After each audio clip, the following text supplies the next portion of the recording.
Sir. அது ஒரு suggestion sir. கண்டிப்பா கண்டிப்பா நம்ம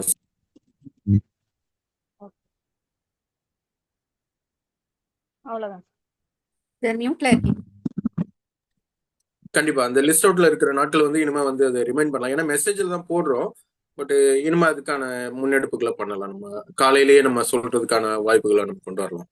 ஏன்னா அது நம்மளும் அதை கரெக்டா கவனிக்கிறது இல்லை. ஏன்னா அதுக்கப்புறம் தான் தெரியுது. ஸோ அது நீங்க நல்ல ஐடியா கொடுத்துருக்கீங்க. ஸோ இனிமே அந்த ஒரு பழக்கத்தை நம்ம கொண்டு வரலாம். ஏன்னா அதே மாதிரி மெசேஜ் வந்து அதுதான் சொல்றாங்க. ஏன்னா நிறைய மெசேஜ்கள் வரும்போது நம்ம எங்க மிஸ் பண்றோம்னே தெரியல. அதே மாதிரி எவ்ரிடே நம்ம வந்து டெலிட் பண்ணணும். அன்னைக்கு நம்ம தேவையில்லாத மெசேஜ்களை வந்து அப்பப்போ டெலிட் பண்ணிட்டே இருந்தோம்னா இது பண்ணோம். நம்ம அதுக்குன்னு சில நேரங்களை ஒதுக்கிதான் ஆகணும். ஏன்னா நம்ம பிரெயினும் சரி மொபைலும் சரி எல்லாமே வந்து ஒரு ஒரு லெவலுக்கு மேல அப்படியே சேர்ந்துக்கிட்டே இருக்கும்போது புது விஷயங்களை உள்ள போட முடியாது. ஸ்டோரேஜ் ஆகாது. உங்களுக்கு வந்து ஃபுல்லா டம்ப் ஆயிட்டே தான் இருக்கும். டம்பான இடத்துல வந்து உள்ள போனோம்னா அது வழிஞ்சு வெளியில தான் போகும். அது நம்ம உள்ள சேகரிக்கிறதுக்கான ஆற்றலும் இருக்காது. ஒரே நேரத்துல நிறைய விஷயங்களை வந்து நீங்க சொன்னாலும் மைண்ட்ல வந்து நம்ம அக்செப்ட் பண்ணிக்க முடியாது.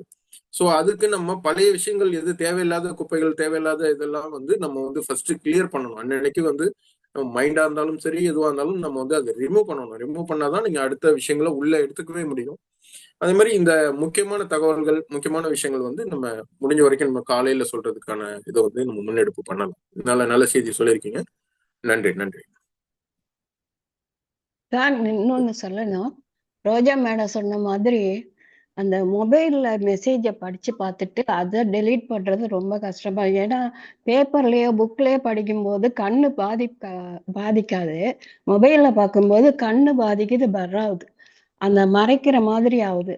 இதோட இந்த என்ன சொல்லுவாங்க, அந்த மொபைல்ல உள்ள அதாவது நம்மள பாதிக்குதுன்னு சொல்றாங்களே, இது கதிர் அலைகள், அது வந்து நம்மளை பாதிக்குது.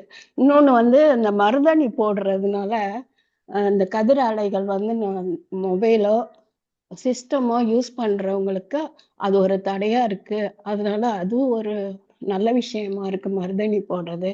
ரிசர்ச் பண்ணியிருக்காங்க, மருதாணி போட்டாக்கா அந்த கதிர் அலையோட பாதிப்பு இருக்காது அப்படின்ட்டு. ஆமா, அவ்வளவுதான். நன்றி நன்றி நன்றி. சார் இன்னைக்கு ஒண்ணு சொல்லலாமா சார் ஜெகதீஷ் சார்? இன்னைக்கு அந்த இன்னைக்கு அந்த முன்னோர்கள் கொடுக்கிற டே சார். அந்த லேடி சொன்னாங்க இல்லையா? சொல்லுங்க. சோ இன்னைக்கு சேரிட்டி கொடுக்கணும், முன்னோர்கள் கிட்ட மன்னிப்பு கேட்கணும். அந்த அந்த நாள் இன்னைக்கு அதை சொல்றதுக்கு தான் நான் வந்தேன். ஆமா, அதுதான் அவங்களும் நினைவூட்டல் பண்ணாங்க. இன்னைக்கு அந்த முன்னோர்களுக்கு கொடுக்க வேண்டிய நாட்கள். அதே மாதிரி எவ்ரிடே இதை கொஞ்சம் சொன்னீங்கன்னா நல்லா இருக்குங்கிறது அவங்களும் கருத்து தெரிவிச்சிருந்தாங்க. அதே மாதிரி நம்ம அதை பிறந்த நட்சத்திரம் வர அன்னைக்கு நம்ம அது அவங்கவுங்க பிறந்த நட்சத்திரத்துல நம்ம அது கொடுக்கணும். அதே மாதிரி மற்ற எல்லாருக்கும் தெரியும் அமாவாசை பௌர்ணமி வந்து அந்த விஷயங்கள் செய்யணும் அப்படிங்கிறது தெரியும். இதே மாதிரி நம்ம டெய்லி அது முன்னெடுப்பா பண்ணலாம். அது நம்ம நாளையில இருந்து கூட இந்த நாட்களோட இதை வந்து ரிமைண்டரா கொடுக்கலாம். நம்ம கிளாஸ்ல வந்து சொல்லும்போது சொல்லலாம். அதே மாதிரி இவங்க சொல்லியிருந்தாங்க, லட்சுமி அம்மா சொல்லும்போது சொல்லியிருந்தாங்க, ஒவ்வொரு நாளும் வந்து வேஸ்ட் வந்து அதிகமாயிட்டே இருக்கு. ஒவ்வொரு நாள் டெலிட் பண்றது கஷ்டமா இருக்கு, மொபைல் பாக்குறதும் இதுவா இருக்கு. என்னன்னா சில செய்திகள் வந்து நம்ம மொபைல்ல தான் நம்ம கொடுக்க முடியும். எல்லா புத்தகங்களையும் நம்மளால வாங்க முடியுமானா இப்ப இருக்கிற சூழல்ல நம்ம வாங்கி அதை படிக்க முடியாது. சின்ன சின்ன கருத்துக்கள் சின்ன சின்ன விஷயங்கள் வந்து மொபைல் மூலயமா தான் சொல்ல முடியுது. ஏன்னா அதுதான் ஈஸியாவும் இருக்கு. நம்ம அது கொஞ்சம் டைம் ஒதுக்கி அதை டெலிட் தான் பண்ணணும். நீங்க என்ன பண்ணணும்னா நம்ம டெய்லி வந்து எப்போதும் அது வந்து மெசேஜ் வந்து உடனே வந்ததுன்னா பார்க்கணும் அந்த அந்த மைண்ட் செட் பண்ணிக்கவே வேண்டாம். மொபைல் வந்து இந்த மெசேஜ் பாக்குறதுக்குன்னு ஒரு குறிப்பிட்ட டயத்தை ஒதுக்கிக்கலாம். இது ஒரு 1/2 மணி நேரம் தான் நான் டெய்லி மொபைல் யூஸ் பண்ண போறேன், மெசேஜ் பாக்குறதுக்குன்னு இதுதான் பண்ண போறேன், குரூப் ஓபன் பண்ணி ஒன்னா நான் செக் பண்றதுக்கான டைம் இதுக்குன்னு நம்ம ஒதுக்கிட்டு அந்த நேரத்துல பார்க்கலாம். அதுல பார்த்துட்டு நீங்க அப்போ பார்க்க முடிக்கும் போதே நீங்க வந்து எதெல்லாம் தேவையில்லை எதெல்லாம் படிச்சு முடிச்சுட்டு அந்த இமேஜஸ் இருக்கா கண்டென்ட் முடிஞ்ச வரைக்கும் இமேஜஸா போடுறத அவாய்ட் பண்ணுங்க. இது வந்து எல்லாருக்கும் ஒரு மெசேஜாவே இதை நீங்க எடுத்துக்கலாம். ஒரு செய்தியை வந்து படங்களாவே வந்து நிறைய போடாம டைப் பண்ணி மெசேஜா போட்டீங்கன்னா அதுல வந்து அந்த அளவுக்கு உங்களுக்கு இது இருக்காது. ஏன்னா இமேஜஸ் போகும்போது இதோட ஸ்டோரேஜ் வந்து அதிகமா எடுத்துட்டே இருக்கும். நிறைய இமேஜஸ் நம்மளால டெலிட் பண்ணவும் முடிய மாட்டேங்குது. எவ்ரிடே அது பார்க்கும்போது நிறைய குரூப்ஸ்ல இருந்து வந்துகிட்டே இருக்கு. ஸோ அதனால இமேஜஸ் வந்து கொஞ்சம் ஓரளவு வந்து உங்களால குறைக்க முடியும் அப்படின்னா இமேஜஸை குறைச்சிட்டு டெக்ஸ்ட் கண்டென்ட்டா போட்டீங்கன்னா அதுல வந்து அதிக ஸ்டோரேஜ் உங்களுக்கு எடுக்காது. ரெண்டாவது படிக்கும் போதும் அவங்களுக்கும் கொஞ்சம் ஈஸியாகவும் இருக்கும். ஸோ அது பண்ணுங்க. தேவையில்லாத மெசேஜ் வேணுமா வேணாமாங்கிறத முடிவு பண்ணி அனுப்புங்க. எல்லாத்தையும் ஒரே இதா போட்டு அனுப்புங்க. நன்றி நன்றி. ஐயா, சொல்லுங்க. ஒரு சின்ன தகவலுங்க. அந்த வாட்ஸ்அப் குரூப்ல நம்ம எந்த குரூப்ல இருக்குமோ அதுல மீடியா விசிபிலிட்டின்னு ஒண்ணு இருக்கும். அத வந்து நீங்க நோன் குடுத்து வச்சுட்டா ஸ்டோரேஜ்ல போய் ஸ்டோர் ஆகாது. நீங்க வாட்ஸ்அப்ல எந்தெந்த குரூப்ல இருக்கோமோ அந்த குரூப்ல போயிட்டு மீடியா விசிபிலிட்டி அப்படிங்கிற இடத்துல எஸ்ன்னு இருக்கும். அதை வந்து நோன் கொடுத்து வைக்கணும். நோன் கொடுத்து வச்சோம்னா ஸ்டோரேஜ் வந்து நம்ம மொபைல் வந்து டைரக்டா ஸ்டோரேஜ் ஆகாது. அந்த வாட்ஸ்அப்போட இதுல மட்டும் தான் இருக்கும். ஸோ வந்து நம்ம மொபைல் வந்து ஃபுல் ஆகாது சார். அப்போ அந்த ஆப்ஷன்ஸ் ஃபுல்லா இருக்குதுங்க. ஸோ அப்போ மீடியா நான் எப்பவுமே எந்த குரூப் போனாலும் சரி, புதுசாக யாராச்சும் குரூப் ஆட் பண்ணாங்கன்னா உடனே நான் மீடியா விசிபிலிட்டி வந்து ஆஃப் பண்ணி வச்சிருவாங்க. இப்போ ஆஃப் பண்ணி வைக்கும்போது நம்ம மொபைல ஸ்டோர் ஆகாது. முக்கியமானது வேணும்னா நம்ம டவுன்லோட் பண்ணி சேவ் பண்ணிக்கலாம். அந்த இமேஜ் வேணும், அந்த ஃபைல் வேணும் அப்படின்னா நம்ம சேவ் பண்ணி வச்சுக்கலாம். இல்ல ஸ்டார் போட்டு வச்சுக்கலாங்க. அந்த மாதிரி ஆப்ஷன்ஸ் இருக்குங்க ஐயா அதுல. இது ஒரு கண்டிப்பா தகவல். கண்டிப்பா. உண்மையா இது எல்லாருமே தெரிஞ்சுக்கணும். அதான் நீங்க தேவையானா அது டவுன்லோட் பண்ணலாம், இல்லைன்னா தேவையில்லைன்னா டவுன்லோட் பண்ண தேவையில்லை. எந்த அந்த குரூப்ல இருக்கீங்க அப்படிங்கறத பொறுத்து அதை பண்ணிக்கோங்க. பட் ஆனா நம்ம இது இப்ப பயன்பாடுங்கிறது ரொம்ப முக்கியமா இருக்கிறதுனால யாரையும் போட வேண்டாம், போடக்கூடாது அப்படின்னு நம்ம சொல்லவும் முடியாது. ஸோ நீங்க போடும்போது இது தேவைதானா, இது நல்ல மெசேஜ் தானா, நம்ம போடுறது பயன்பாடா இருக்குமா அப்படிங்கிறத பார்த்துட்டு போனுங்க. நம்ம ஏதோ ஒன்று போடணுமே, டைம் பாஸ் ஆகலையே, ஏதோ ஒன்று பண்ணணுமே, ஒரு அட்டென்ஷன் கிரியேட் பண்ணுமே, அந்த எண்ணத்துல தயவு செஞ்சு செய்யாதீங்க. கரெக்டா முக்கியமான செய்தி, இது கண்டிப்பா 4 பேருக்கு உபயோகப்படும், இது வந்து முக்கியமான ஒரு செய்தி தான் அப்படின்னா அது வந்து பகிருங்க. தேவையில்லாம ஒரு அன்வான்ட் மெசேஜ் போட வேண்டாம். அது மாதிரி சில பேர் அட்வர்டைசிங் அந்த மாதிரி இதுவும் போட்டிருந்தாங்க, சில இப்ப யாரும் போடுறது இல்லை. ஸோ அது கவனத்துல கொள்ளுங்க. எந்த குரூப்ல எதை போடணுமோ அதுதான் போடணும். இந்த இடத்துல அது யூஸ்ஃபுல் ஆகணும், அந்த இடத்துல அதை போடலாம். தேவையில்லாத வந்து மெசேஜ் போட்டு இது பண்ணிக்க வேண்டாம். நன்றி நன்றி. ஐயா, நான் ஒண்ணு சொல்றேன். வணக்கம் மேம், சொல்லுங்க சொல்லுங்க. இந்த மொபைல் பார்க்கறதுனால டெஃபினட்டா கண்ணு பாதிப்பு வருது ஐயா, நிஜமாவே. நம்ம பைத்தியமா மொபைலை வச்சு இப்ப 4 மணிக்கு பார்த்துட்டு இருக்கோம். இப்பதான் நான் எனக்கு ஒரு டிசிஷன் எடுத்தேன். இப்ப நீங்க பேச விட்டுதான், இனிமே மொபைலே தொடக்கூடாது. காலையில ஒரு 1/2 hour, அவ்வளவுதான். ராத்திரி படுக்கும்போது ஒரு 1/2 hour அப்படின்னு நான் இனிமே ஃபாலோ பண்ண போறேன் ஐயா. எதனாலனா எனக்கு கண்ணாடி போடாம தான் இருக்கேன். நான் ஒரு நாளைக்கு பேசுறேன் ஐயா. நான் வந்து எனக்கு 3 மாசம் முன்னாடியே எனக்கு ஒரு மெசேஜ் வந்தது. அதாவது ஒரு இன்ட்யூஷன் மாதிரி ஒரு மெசேஜ் வந்தது. நீ பேசு. என்ன பேசுனா, நீ எப்படி ஹாஸ்பிட்டலே போகாம இருக்க, ஹாஸ்பிட்டல் போகாம எப்படி ஹெல்த்தியா வாழற, மருந்தே எடுத்துக்காம அப்படி ஹெல்த்தியா வாழறேன்னு பேசுறேன். எனக்கு மெசேஜ் வந்தது. ஆச்சரியம். சார்ட்டையும் சொன்னேன், அதையும் கன்ஃபார்ம் பண்ணார் சார், எனக்கு டாக்டர் சார். ஆனால் நான் தான் பேசாம தயக்கமா உட்கார்ந்து இருக்கேன். நம்ம பேசி என்ன போட்டு குட்டையை குழப்ப வேண்டாம் அப்படின்னு. நான் இப்ப என்ன பாக்குறேன், கண்ணுல எனக்கு இப்ப ஸ்லைட்டா பாதிப்பு வருது. நான் கண்ணாடி போடாம தான் இருக்கேன். ஆனா கர்மாவும் ஒரு காரணம்னு வச்சுங்க அதுக்கு. இப்ப அதனால இப்போ அதனால நீங்க இப்ப அந்த டிசிஷன் எடுத்திருக்கேன் நான். அதுல ஸ்லைட் பாதிப்பு நல்ல பாதிப்பு வருது. ஸ்லைட் நல்லாவே பாதிப்பு வருது. அதனால இனிமே இப்ப அந்த டெசிஷன் எடுத்திருக்கேங்க. இப்ப அதனால எதுவும் பார்க்க போறது இல்லைன்னு இன்னைக்கே முடிவு பண்ணிட்டேன். மார்னிங் ஒரு 1/2 hour, அப்புறம் ஈவினிங் நைட்டு படுக்கும்போது ஒரு 1/2 hour. நடுவில் யாராவது கால் வந்தா மட்டும்தான் அட்டன் பண்றது. வேற ஒண்ணும் இப்ப மொபைலே பக்கமே திரும்புறது இல்லை. நம்மளுக்கு ஈஸி ஆக்சஸா இருக்கிறதுனால நம்ம வந்து யூடியூப் அது இதுன்னு வரிசையா பாத்துக்கிறோம். எல்லாம் மொபைல்லயே பாத்துக்கிறோம். அதான் பெரிய பிரச்சனை நம்மளுக்கு. அப்ப தோணுங்க. அப்புறம் இன்னொரு ஐடியா ஐயா.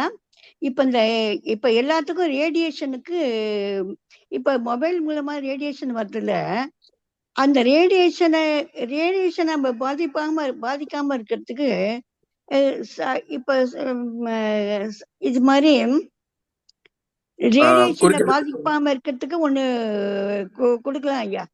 அதுக்கு ஏதாவது ஒண்ணு பண்ணலாம் சார். ஐயா தான் பண்ணணும். பண்ணா நம்ம வந்து ரேடியேஷன் பாதிப்பு இல்லாம இருக்கலாம். அது கண்டிப்பா ஐயா கிட்ட கேட்போம். அதுக்கான சொல்யூஷன் நம்ம பண்ணலாம். ஐயா வந்து தொடருவாங்க. நன்றிமா, நன்றி. உங்க செய்திகளுக்கு நன்றி. ஐயா வந்துட்டாங்க. ஐயாவுக்கு வணக்கம் ஐயா. வணக்கம். வணக்கம் ஐயா. வணக்கம் சார். வணக்கம் ஐயா. வணக்கம் சார். வணக்கம் சார். வணக்கம் ஐயா. வணக்கம் ஐயா. வணக்கம் ஐயா. வணக்கம் ஐயா. வணக்கம் ஐயா. வணக்கம் ஐயா. வணக்கம் ஐயா. வணக்கம் ஐயா. ஐயா வணக்கம்.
வணக்கம் ஐயா. வணக்கங்க ஐயா. வணக்கம் ஐயா. வணக்கம் ஐயா. அதாவது இன்னைக்கு பங்குனி மாசம் பிறந்திருக்கு. பங்குனி 1. மாசி மாசத்துல என்ன பண்ணீங்க எல்லாம் பாருங்க. சுப செலவுகள் என்னன்னு பாருங்க, வேற செலவுகள் என்னன்னு சொல்லி பாருங்க, செலவெல்லாம் பாருங்க. அதுல சுப செலவு ஓகே, மத்தியம செலவு கூட ஓகே, அசுப செலவு இருக்கக்கூடாது. அது பாருங்க. நம்ம கர்மா இன்ஜினியரிங் ஃபாலோவர்ஸ்க்கு என்ன சொல்றோம், அசுப செலவு 1 பைசா கூட இருக்கக்கூடாது, ஈவன் 1 ரூபி கூட இருக்கக்கூடாது. அதை குறைக்கிறது மெயின் எய்மா இருக்கணும். சுப செலவுகள் இருக்கலாம், சந்தோஷம். மத்தியம செலவு கூட இருக்கலாம், ஓகே. பட் அசுப செலவுன்னு இருக்கவே கூடாது. தட் இஸ் நெகட்டிவ் கர்மா. அப்ப நமக்கு ஒரு அளவுகோல் அது.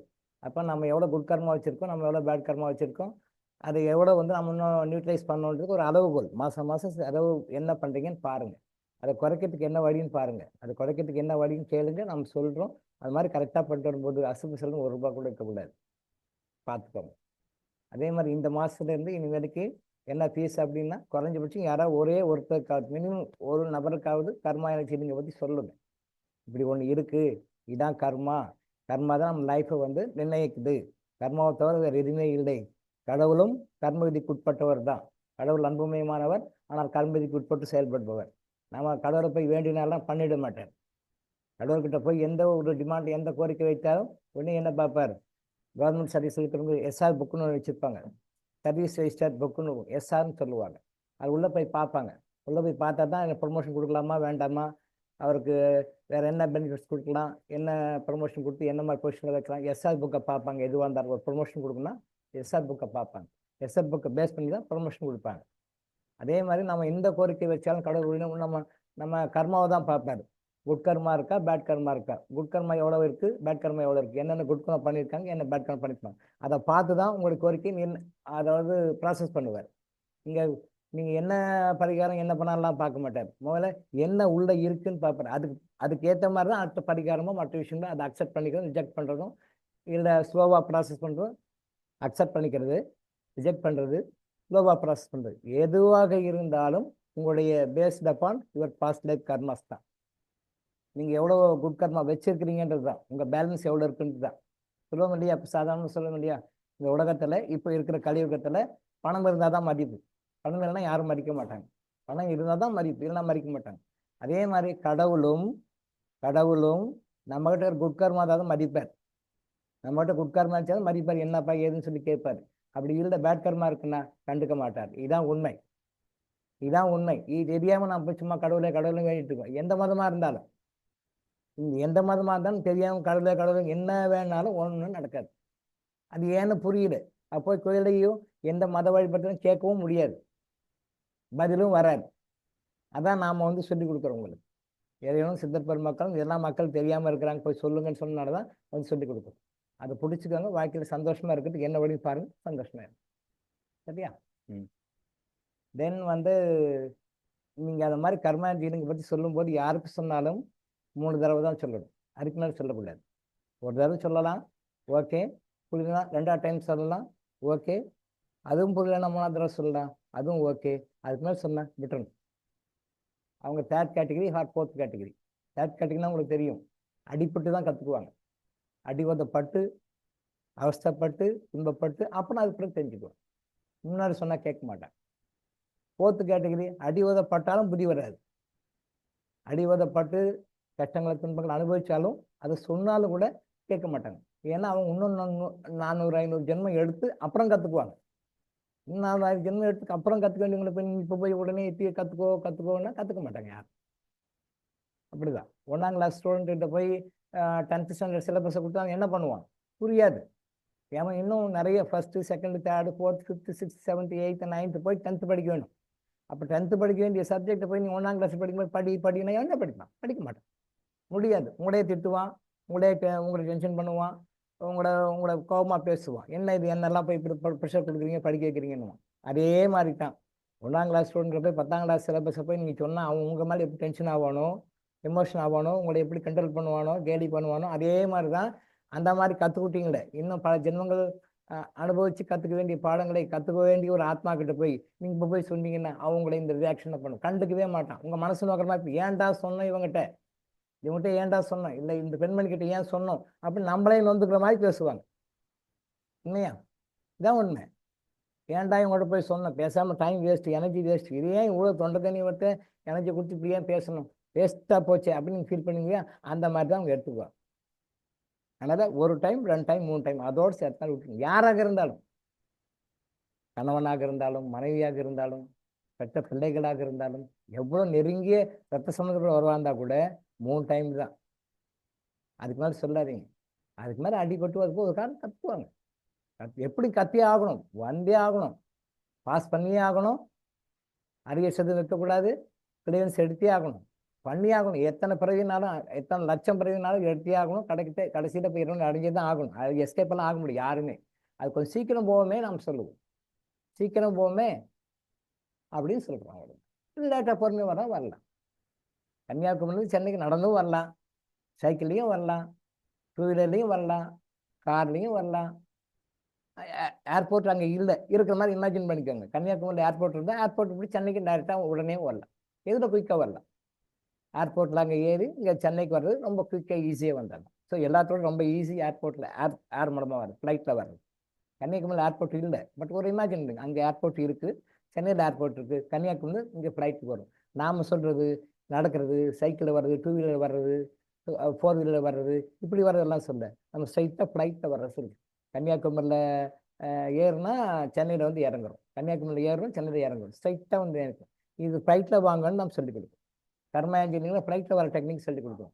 அதெல்லாம் வரமாட்டோம். நாங்கள் நடந்தே என்ன சொல்லுவோம், நடைபாதையா, நடைபாதையிலே நாங்கள் நடந்தே வரோம். அது என்ன நடைப்பயணமாக இதை சொல்லுவாங்க. பாத யாத்திரை, எஸ் பாத யாத்திரை. நான் பாத யாத்திரையிலே வரோம் அப்படின்னு நீங்கள் சொல்கிறீங்க. நாம் என்ன பண்ண முடியும்? இல்லைங்க ஃப்ளைட்லாம் வேண்டாம், அதெல்லாம் ரிஸ்க்கு, ஃப்ளைட்டில் போய் ஏறிட்டா அது போய் எங்கன்னா ஃப்ளைட்டில் ஏறி அது எங்கன்னா ஆக்சிடென்ட் ஆகி செத்தே போய்டுவோம். நம்ம நினச்சிக்கிட்டு செத்தே போய்டுவோம். அதனால் நான் அதுக்கு உயிருக்கு பயம், நான் நடந்தே வருவேன் அப்படின்னு சொல்லிட்டு நம்ம நடைபாயுமே நடந்தே வருவோம். உயிருக்கு பயம். ஃப்ளைட்டில் வந்து ஏதாவது ஒன்று ஆச்சுன்னா ஆகாயத்தை போய் என்ன பண்ணுறது, அதெல்லாம் ரிஸ்க்கு வேண்டாம், அதுக்கு செலவும் ஆகும், காசும் நிறையாகும், ரிஸ்க்கும் ஜாஸ்தி, நான் வரமாட்டேன் அப்படின்னு நடைபாதையே நடந்தே வரும், பாத யாத்திரையே வரேன் அப்படின்னு சொல்லி பண்ணுறோம். அப்போது கன்னியாகுமரி சென்னைக்கு வரதுக்கு பாதையோ 30 தான் வரும்.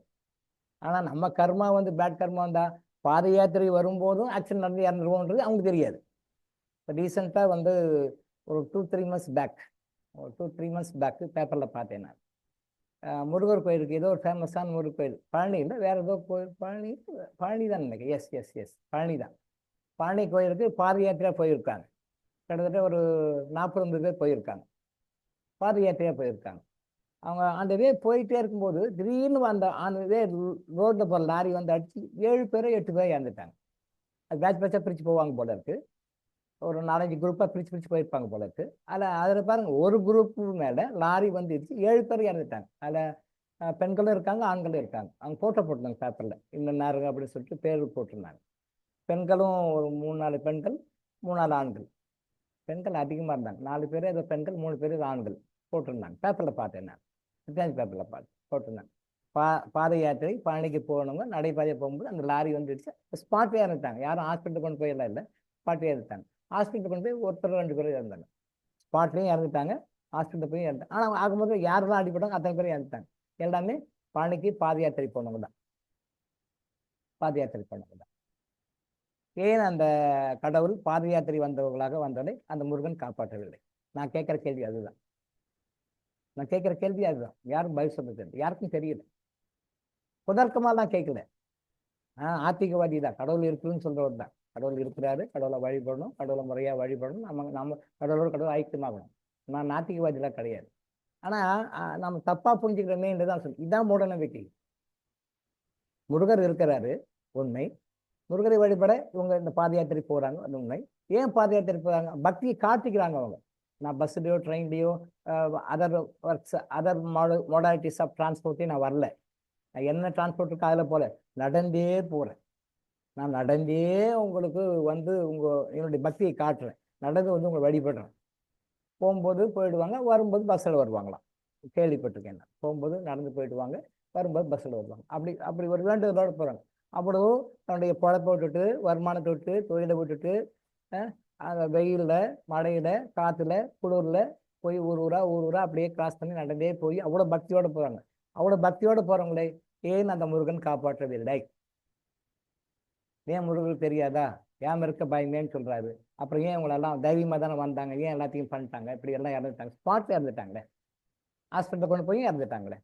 ஒட்டுமொத்தம் 6-7 பேர் நினைக்கிறேன். அந்த கிளிப்பிங் எடுத்து வைக்கல. என்ன காரணம்? கர்மா தான் காரணம். கர்மா இல்லை, முருகன் கைவிட்டார். கர்மா இல்லை, முருகன் கைவிட்டார். அப்போ முருகனை வேண்டி போனாங்களே, ஏன் விட்டார் கடவுள்? யார்கிட்ட முருகர்கிட்ட போய் கேட்க முடியுமா? கேட்க முடியுமா? இப்போ கொஸ்டின் என்கிட்ட கேட்குறீங்க, ஆன்சர் பண்ணுறேன். உடனே பண்ணுறேன், போகும்போது டைம் கிடைக்கும்போது பண்ணுறேன், அது வேறு. என்கிட்ட கேட்குறீங்க, ஆன்சர் பண்ணுறேன். முருகர்கிட்ட கேட்குங்க, ஆன்சர் வரத பாருங்க. எந்த முருகர்கிட்ட வேணா போய்க்கிறேங்க. ஏன் சார் ஏன் ஐயா இந்த மாதிரி ஆகிப்போச்சு? அதெல்லாம் உங்களோட ரொம்ப பக்தியோடு தானே வந்தாங்க, ஏன் எடுத்த ஸ்பாட் நடந்துட்டாங்க? நடைப்பயணம் போனவங்க. அப்போ நடைப்பயணம் போனவங்க கூட அந்த இறக்கணும்னு அமைப்பு கர்மா இருக்கும்போது எங்கேயோ ஒரு லாரிக்காரன் வரான், எங்கேயோ ஒரு டிரைவர் வந்து உட்காடுறான், கரெக்டாக அந்த ஸ்பாட் அந்த 7 பேர் மேலே அடிச்சுட்டு போயிடுறான். ஏன் முன்னாடி போன பேட்ச் அடிக்கல, பின்னாடி போன பேட்ச் அடிக்கல, அந்த பேட்ச் மட்டும் அடிக்கிறான்? அந்த பேட்ச்லேயும் அந்த 7 பேர் மேலே மட்டும் அடிக்கிறான். அதுலேயும் அந்த 30 பேர் போயிருக்கு, 30-35 பேர் குரூப்பாக போயிருக்காங்க. அந்த 30-30 பேர் போனதுலையும் அந்த குரூப்பு முன்னாடி போனவங்க போயிட்டாங்க. அந்த 7 பேர் மேல் மட்டும் ஏன் அடிச்சு போனான்? அது கிளைவாசி பார்த்தா ரீசன் தெரியும். அந்த டிரைவருக்கும், அந்த லாரி ஓனருக்கும், இந்த டிரைவருக்கும், அந்த லாரி ஓனருக்கும் இவங்களுக்கும் சம்மந்தம் இருக்கும். எந்த லாரி இடிச்சதோ அந்த லாரியினுடைய ஓனருக்கும், அந்த லாரி ஓட்டின அந்த டிரைவர் கிளீனருக்கும் இவங்களுக்கும் சம்மந்தம் இருக்கும். கண்டிப்பாக சம்மந்தம் இருக்கும். அந்த லிங்க் இந்த ஜென்மத்தில் வந்து ஒருத்தர் ஓனராக இருக்காரு, அவர் லாரி எடுக்கிறாரு, அவர் இந்த லாரி கிட்ட ஒரு டிரைவர் கிளீனர் வருவாங்க, அவங்க இப்படி ரோட்டில் வருவாங்க, இவங்களை அடிக்கிறாங்க. எல்லாமே இன்டர் லிங்க் இருக்கும். அதெல்லாம் உள்ளே போய் பார்த்தா தெரியும். எல்லாமே காரணத்தோடு தான் நடக்குது. செயின் லிங்க் இருக்கு எல்லாத்துக்கும். புரிஞ்சுக்கோ. இங்கே கடவுள் ஏன் காப்பாற்றவில்லை? நம்மகிட்ட கர்மா தான் கடவுள் காப்பாற்றா டீலை விட்டுருவா. அதான் கடவுள் அன்புமயமானவர், ஆனால் கர்ம விதிக்கு உட்பட்டு செயல்படுவார். புரிஞ்சுக்கோங்க. இதுதான் நீங்கள் கடவுளோட டேட்டா லிங்க் வச்சுக்கோங்கன்னு சொல்கிறோம். மத்தியில் புரோக்கர்லாம் வேண்டான்னு சொல்கிறோம். கடவுளுக்கும் உங்களுக்கும் மத்தியில் லிங்க் புரோக்கர்ஸ் எல்லாம் வேண்டாம். கடவுளுக்கும் உங்களுக்கு மத்தியில் ஒரே லிங்க்கு டூல் கிறிஸ்டல் தான். கிறிஸ்டல் இஸ் ஈக்குவல் டு இறைவன், இறைவன் இஸ் ஈக்குவல் டு கிறிஸ்டல். அதான் கிறிஸ்டலை பிடிச்சிக்கோங்க.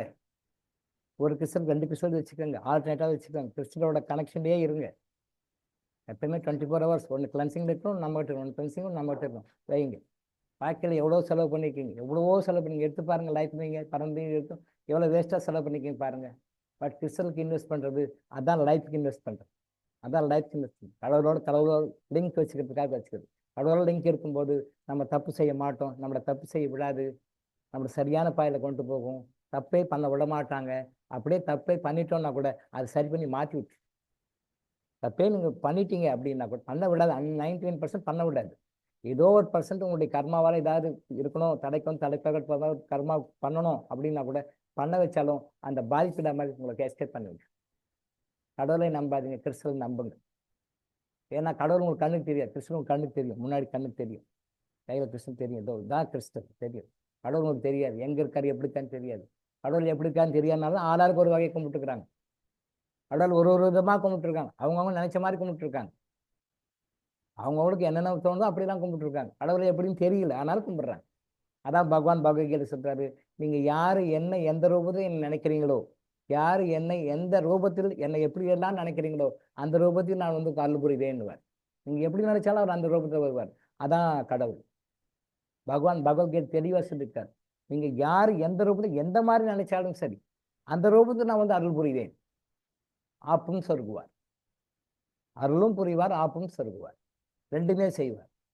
அப்ப அருள் புரியுற வச்சுட்டு நம்ம நடந்துக்கணும். ஆப்பு சொருகுமா நடந்துக்கூடாது. நேற்று வந்து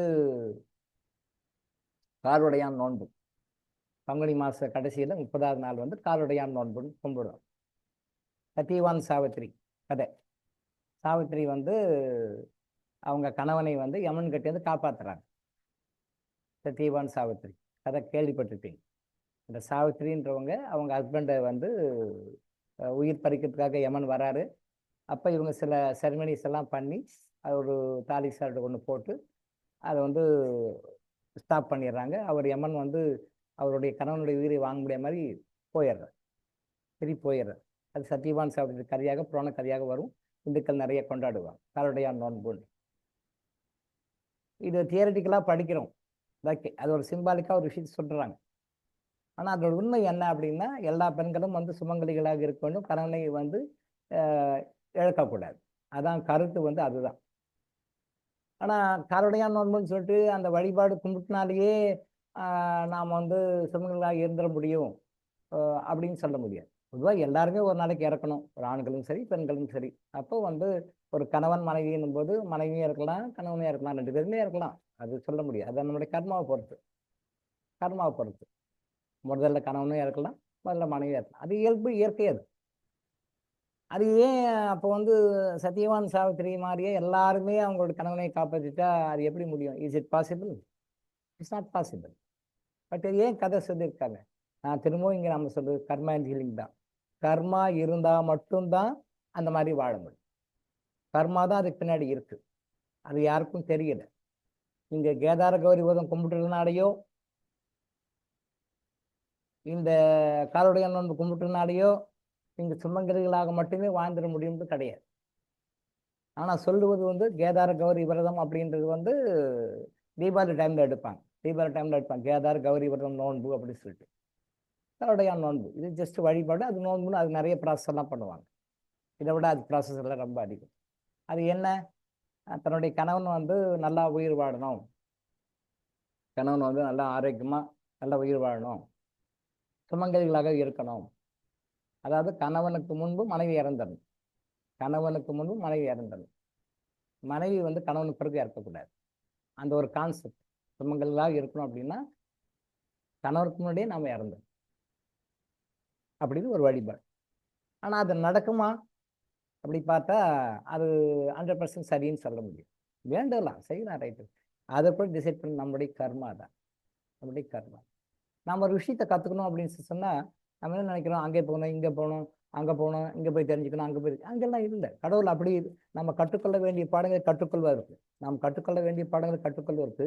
இறைவன் என்ன பண்ணுறாரு அப்படின்னா நம்மளுடைய வாழ்க்கையில நம்மளுடைய குடும்பம் நம்மளுடைய சூழ்நிலைகளையே லெசனை கொடுத்துருக்கார்.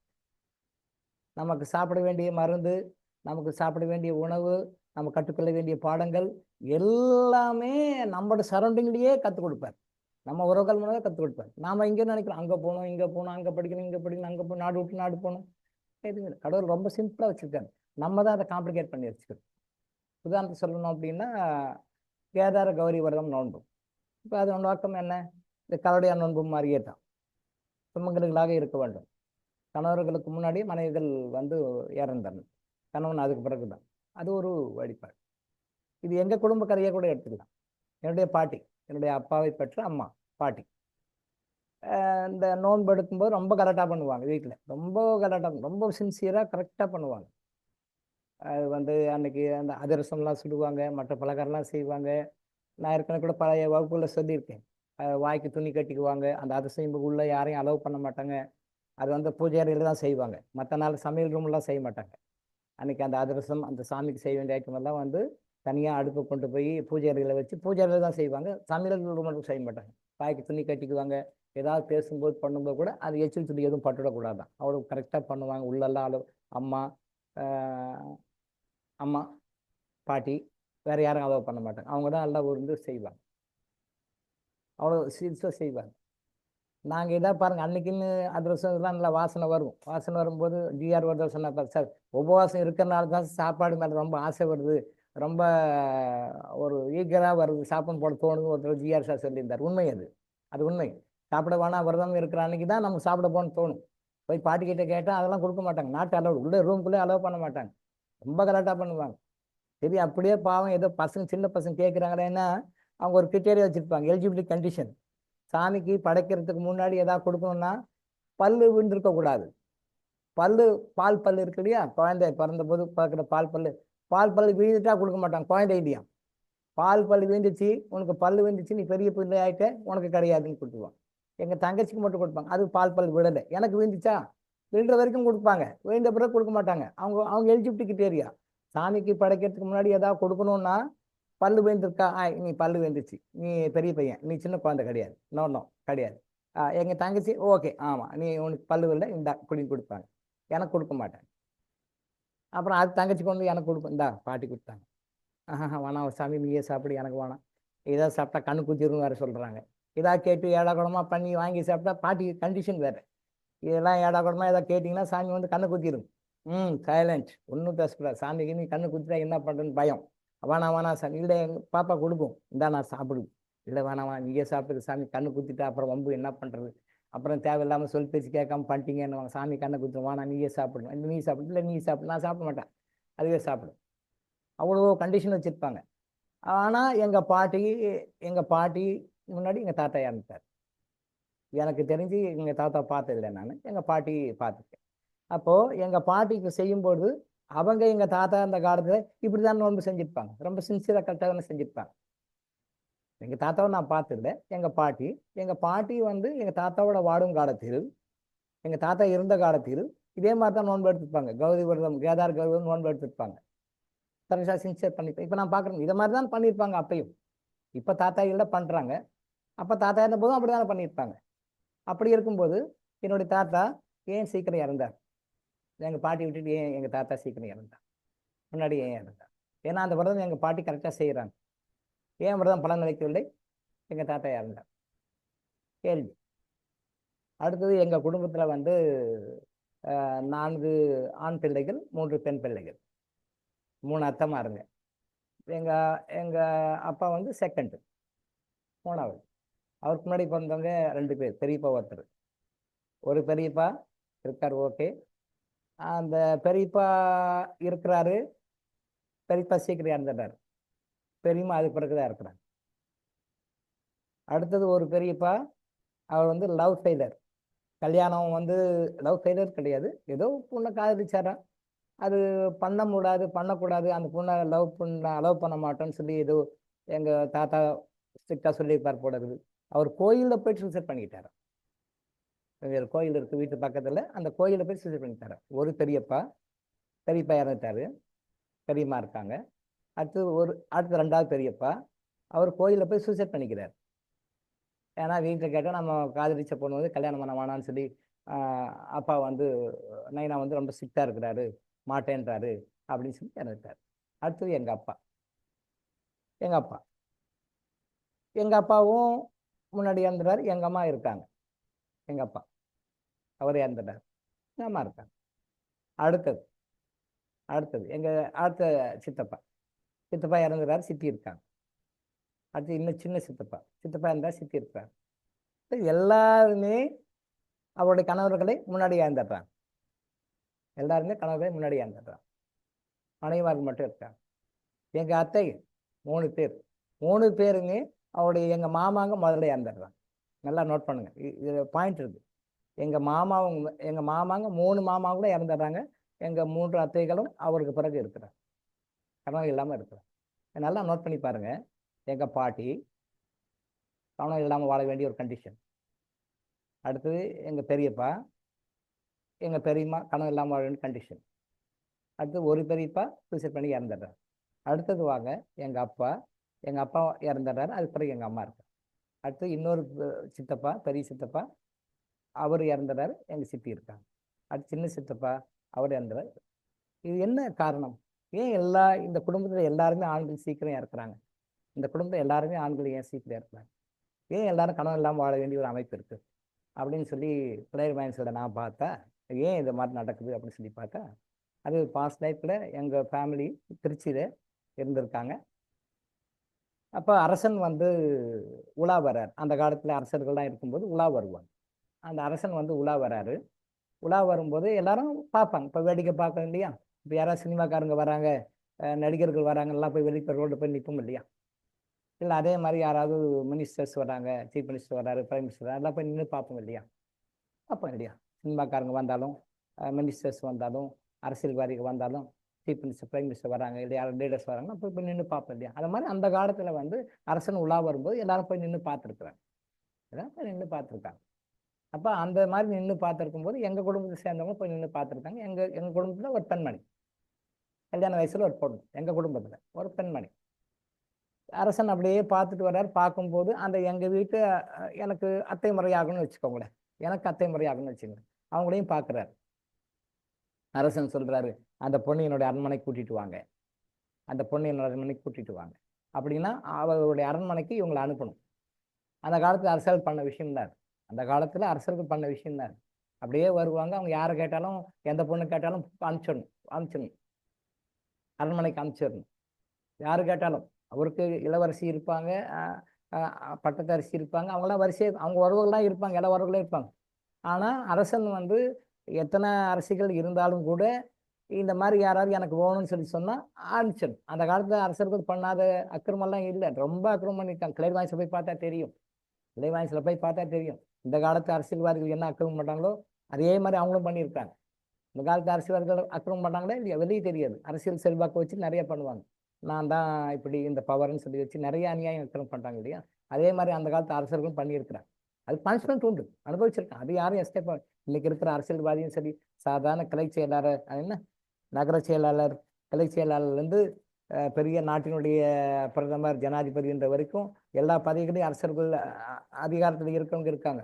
அந்த அதிகாரத்தை பயன்படுத்தி தப்பு பண்ணுறவங்க இருக்காங்க. அந்த தப்புக்கு பனிஷ்மெண்ட் கண்டிப்பாக உண்டு, எல்லாருக்கும் யாராக இருந்தாலும் உண்டு, எஸ்கேப் ஆக முடியாது. அதே மாதிரி அந்த காலத்து அரசுகள் ரொம்ப அநியாயம் பண்ணியிருக்கிறாங்க. அப்போது அந்த அரசன் வராரு, அது என்னுடைய அத்தை முறைன்னு வச்சுக்கோங்களேன். அவங்கள பார்க்குறாங்க, இந்த பொண்ணு நல்லா அழகாக இருக்குது, அரண்மனைக்கு காமிச்சுடுன்றாங்க. இவங்களுக்கு கொடுக்க விருப்பம் இல்லை, எங்கள் வீட்டில் இருக்கிறவங்க கொடுக்க விருப்பம் இல்லை. என்ன அரசனாக கேட்டால் கூட அது எப்படி நம்ம கொடுக்குது? ஒன்று கல்யாணம் பண்ணி கொடுக்கணும், கல்யாணம் பண்ணி கொண்டு போகணும். இல்லை கல்யாணம் பண்ணி கொடுக்க மாட்டேன், நான் சும்மா அரண்மனைக்கு எனக்கு வந்துட்டு போகணும் அப்படின்னு அவங்க வந்து எதிர்பார்க்கும்போது இவங்களுக்கு கொடுக்க மனசு இல்லை. அரசனை எதிர்க்க முடியாது, அரசனை எதிர்க்க முடியாது, நான் மாட்டேன்னு சொல்ல முடியாது. ஆனால் அரசன் ஆணையம் சொல்கிறான், நீ அந்த பொண்ணை கூட்டிட்டு வா, அரண்மனைக்கு கூட்டிட்டு வான்னு ஆரம்பிச்சுட்டு. பட் இவங்களுக்கு கொடுக்க மனசு இல்லை. அரசன் கேட்டாலும் அரசன் கல்யாணம் பண்ணிக்குவானா? இல்லை, அரசி வேறு, அவங்க தனியாக இருக்கிறாங்க. இவன் சும்மா அரண்மனையில் வச்சுக்குவான், அவ்வளோதான், அவன் தேவைக்கு யூஸ் பண்ணிக்குவான். அதுக்காக நான் என் வீட்டு பொண்ணை கொடுக்க மாட்டேன்னு இவங்க. அப்போ என்ன பண்ணுறது? என்ன பண்ணலாம்? அரசனுக்கும் கொடுக்கக்கூடாது, இது மாதிரி பண்ணணும், என்ன பண்ணலாம்? அந்த நேரத்தை என்ன பண்ணியிருக்கிறாங்க, ஒரு குழியை வெட்டி அந்த என்னுடைய அத்தை முறை அந்த லேடியை உள்ளே போட்டு மூடிட்டு இருக்கிறாங்க. அது நேரத்தில் அவங்க என்ன செய்யணும்னு தெரியல, கர்மா உங்களுக்கு என்ன செய்யணும்னு தோணலை. எல்லாம் பங்காளிங்க எல்லாம் சேர்ந்து எல்லாம் ஒன்றா சேர்ந்து அந்த வீட்டில் பிறந்த பொண்ணை அரசனுக்கு தான் அப்படி தான் கொடுக்க வேண்டாம், அப்படி கொடுக்க வேண்டாம், அதுக்கு நீ இறந்தே போடுற நேர் அப்படின்னு சொல்லிட்டு எங்கள் அத்தையை வந்து போட்டு மூடிடுறாங்க. அவங்க இறந்துடுறாங்க. அதுக்கு பிறகு ஏதோ காரணம் சொல்லி அரசங்கிட்ட நம்ம அனுப்பலை, அரசங்கிட்ட அனுப்ப வேண்டாம், அரசன் கேட்டால் கொடுக்க வேண்டாம்னு சொல்லிட்டு எனக்கு அத்தை முறைன்னு வச்சுக்கோங்களேன், அவங்கள போட்டு இவங்களே ஒரு வகையில் அது கொலை தானே, மண்ணில் போட்டு மூடிடுறாங்க. அப்போது அந்த அத்தை வந்து சாபம் கொடுக்கல, யாருக்கும் சாபம் கொடுக்கல. நல்லா பாருங்க, இது சாபம் எல்லாம் கொடுக்கல. ஐயோ என்னை வந்து இந்த மாதிரி அரசனுக்கு கேட்குறான், அரசன்கிட்ட அனுப்பாமல் அரசன்கிட்ட கொடுக்காம என்னை போட்டு இப்படி குறைச்சிட்டாங்களே, நீங்கள் வேற ஏதாவது இல்லை என்னை வாழ விட்டுருக்கலாமே, என்ன வேற ஏதாவது இல்லை வாழ விட்டுருக்கலாமே, நான் அவங்ககிட்ட போக வேண்டாம், அவங்ககிட்ட அரசங்கிட்ட அனுப்ப வேண்டாம், ரைட் ஓகே, எனக்கு எங்கேயாவது ஊர் விட்டு ஊர் அனுப்பிச்சிருக்கலாம், கணக்கான அனுப்பிச்சிருக்கலாம், ஏதாவது பண்ணிக்கலாமே, எல்லாம் விட்டுட்டு என்னை பழிச்சிட்டாங்களே அப்படின்னு ஃபீல் பண்ணுறாங்க, அவ்வளோதான், ஜஸ்ட் ஃபீல் பண்ணுறாங்க. அந்த தோஷம், அந்த தாட் ஃபார்ம் எங்கள் ஃபேமிலியில் அனைவரையும் கணவன் இல்லாமல் வாழ வைக்குது. அந்த தோஷம் என்னுடைய ஃபேமிலியில் எல்லாரும் கணவன் இல்லாமல் வாழ வைக்குது. யாரும் கணவனோட இல்லை இறுதி காலம் வரைக்கும். நல்லா நினைப்பேன். என்னுடைய பாட்டி, என்னுடைய பெரியப்பா ஒருத்தர் இறந்தே இருந்த கல்யாணமே ஆகலை.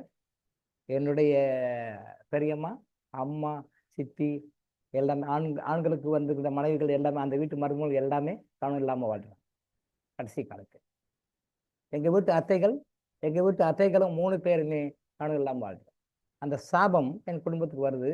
அந்த சாபம் வந்து அவங்க வந்து சாபம் கர்சா கொடுத்தா இன்னும் இதோட மோசமா இருக்கும்.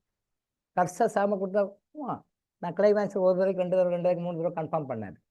சாபமே கொடுக்கல. அவங்க வருத்தப்படுறாங்க. அம்மா என்னடா நம்மளை வந்து வேற ஏதாவது நாடு விட்டு நாடு கடத்தி எங்கன்னா கொண்டு போய் வேற ஊர்ல போய் இருக்க வச்சிருக்கலாம், வேற நாட்டில் போய் எங்க விட்டுருக்கலாம், வேற ஊர்ல போய் எங்கன்னா மறைச்சி வச்சிருக்கலாம், வேற கொடுத்துருக்கலாம். அதெல்லாம் பண்ணாம என்னை பறிச்சு என்னை இறக்க வச்சுட்டாங்களேன்னு ஃபீல் பண்றான். அந்த ஆத்மா சாந்தி அடையல. ஃபீல் தான் பண்ணாங்க. நல்லா நோட் பண்ணுங்க. ஃபீல் தான் பண்றாங்க. சாபம் கொடுக்கல. சாபம் கொடுத்தா இன்னும் அது இந்த மடங்கு வந்து இன்னும் 1000 1000 10,000 லட்சம் மடங்கு அதிகமா இருக்கும். வருத்தப்படுறாங்க. ஐயோ நம்மளை அவங்க இறக்கிறதுக்கு தயார் தான். சரி ஓகே, இந்த மாதிரி போய் நம்மளுடைய ஒரு கட்டுப்பாட்டை மீறி நான் போய் அவன் சொல்லிட்டான்றதுக்காக நான் போய் நம்மளுடைய உயிரை அவங்ககிட்ட போய் அர்ப்பணிக்க வேண்டிய அவசியம் கிடையாது. நாம போய் அரசனுடைய விருப்பத்துக்கு இணங்க வேண்டிய அவசியம் கிடையாது. அரசன் கேட்கறதுக்கு அரசனுடைய இச்சையை நாம் பூர்த்தி செய்ய வேண்டிய அவசியம் கிடையாது. அரசன் எதிர்பார்க்குற மாதிரி நான் அவங்ககிட்ட போய் அவனுக்கு எதையும் கொடுக்க தேவையில்லை. அரசனுடைய படுக்கையில போய் நான் படுக்க தேவையில்லை, வேண்டாம். அவன் அரசன் எதிர்பார்க்குறான் போக விருப்பம் இல்லை, இவங்களுக்கு விருப்பம் இல்லை. ஆனா நம்மளை இப்படி பண்ணிட்டாங்களே, நம்ம அண்ணன் தம்பிங்கெல்லாம் இப்படி பண்ணிட்டாங்களே, நம்ம பெற்றோர்கள் நம்மளை இப்படி பண்ணிட்டாங்களே அப்படின்னு சொல்லி வருத்தப்படுறாங்க. அந்த வருத்தம் எங்கள் குடும்பத்தை பாதிக்குது. அவங்களும் சாந்தி அடையவில்லை, அந்த ஆத்மாவும் சாந்தி அடையவில்லை. பல ஜென்மங்களாக அந்த ஆத்மாவும் சாந்தி அடையுது. இதுக்கு வந்து எங்க வீட்டில் வந்து அந்த பூவாட காரியம் சொல்லி கும்பிடுவாங்க. ஒரு வருஷமும் தீபாவளி டைம்ல அந்த பூவாட காரியம் சொல்லிட்டு அது சரியா பூஜை அறையில தனியாக புடவெல்லாம் வச்சு கட்டியிருப்பாங்க. எங்கள் சித்தப்பா தான் அதை கரெக்டாக எடுத்து அலைன் பண்ணி அது ஏதோ டிசைன் எல்லாம் பண்ணுவார். அதை வாஷ் பண்ணி அதுக்கு ஏதோ டிசைன்லாம் பண்ணி அப்படி மடித்து வச்சு அது கும்பிடுவார். அது எங்கள் சித்தப்பா தான் அதை செய்வார். எவ்ரி இயர் எங்கள் சித்தப்பா தான் அந்த வேலையை செய்வார். கரெக்டாக அந்த பாக்ஸ் ஓப்பன் பண்ணி கரெக்டாக வச்சு அந்த பூவாட காரியம் சொல்லுவாங்க. பூவாட கறி கும்பிட்றோம் அப்படின்னு சொல்லிட்டு கும்பிடுவோம். எனக்கும் தெரியாது அப்பெல்லாம். பூவாட கறி அப்படின்னு சொல்லி பூவாட கறி எவ்ரி இயர் கும்பிடுவாங்க. பூவாட கறி அந்த புடவையை எடுத்து ஏதோ பண்ணி அப்படி மடித்து போட்டு அது ஏதோ மாதிரி டிசைனாக இருக்கும். அது போட்டு மடித்து வச்சு கரெக்டாக வச்சு பண்ணுவார். இந்த வேலையை சித்தப்பா தான் பண்ணுவார். அதே முடிச்ச பிறகு திருப்பி அவரே பொட்டியில் எடுத்து வச்சு திருப்பி அடுத்த வருஷம் எடுப்பாங்க. திருப்பி அடுத்த வருஷம் ஒரு வருஷமும் அவர் தான் எடுத்து பண்ணுவார். கரெக்டாக எடுத்து வச்சு அதை ப்ராசஸ் பண்ணி சாமி ரூமில் அந்த வேலையை அவர் தான் செய்வார். சில வேலைகள் அப்பா செய்வார், சில வேலைகள் அம்மா செய்வாங்க, சில பாட்டி பண்ணுவாங்க. சித்தப்பா இந்த வேலையை செய்வார். அதை கரெக்டாக எடுத்து வச்சு கரெக்டாக பண்ணுவார், பண்ணுவார். அப்பாவுடைய ரோல் வேற, அம்மாவுடைய ரோல் வேற, பாட்டியோட ரோல் வேற, சித்தாவுடைய ரோல் இந்த வேற ரோல்ஸ் கரெக்டாக செய்வார். அந்த வேலைக்கு ஃபுல்லாக அவர் தான் பண்ணுவார்.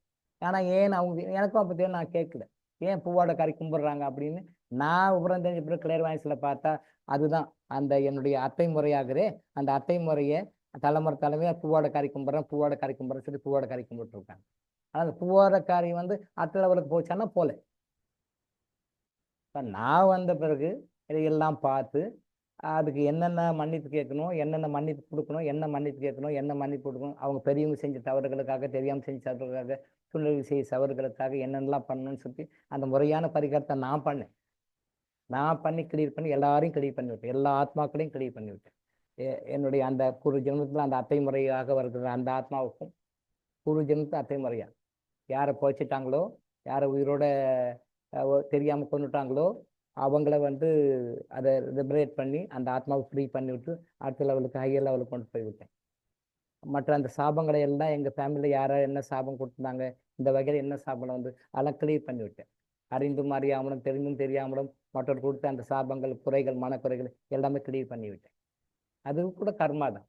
இதை பாருங்க, எத்தனையோ ஜென்மங்களுக்கு பிறகு இந்த குடும்பத்தில் இளங்கோன்னு ஒரு ஆத்மா வரணும். அந்த இளங்கோன்ற ஆத்மா வந்து இதெல்லாம் தெரிஞ்சு இதெல்லாம் கிளியர் பண்ணி விடணும் அப்படின்னு ஒரு அமைப்பு.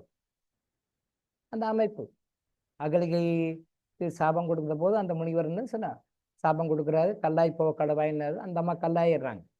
கல்லான பிறகு என்ன பண்றாங்க, அவங்க கேட்குறாங்க, ஐயோ எனக்கு சாபம் கொடுத்துட்டீங்க,